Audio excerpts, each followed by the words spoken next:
And this is what the tree of the knowledge of good and evil is all about. And he tells them, don't eat of the fruit of this tree or you will die. What's that all about? So up till now, God has been the one defining and providing what is good. And so God is the one with the knowledge of good and evil. But now this tree represents a choice.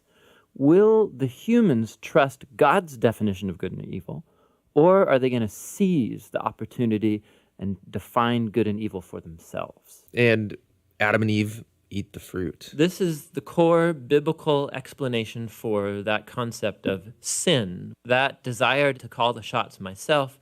It's the inward turn of the human heart to do what's good for me and my tribe, even if it's at the expense of you and your tribe. And the problem is humans are horrible at defining good and evil without God. And so now that humanity's made this choice, things get really bad. So Genesis 3 through 11 is like tracing this downward spiral of all humanity. So Adam and Eve, they can't trust each other anymore. And so there's a little story about how they were naked and felt fine about it beforehand, but now they feel shameful because all of a sudden Adam's definition of good and evil might be different than Eve's, and so they hide from each other. Then there's another story of temptation. Cain is jealous of his brother Abel, and he gives in and kills him. There's a story right after Cain about a guy named Lamech, and all we know about Lamech is that he accumulates wives like property, and he sings songs about how he's a more violent, vengeful person than Cain ever was, and he's proud of it. Things get so bad with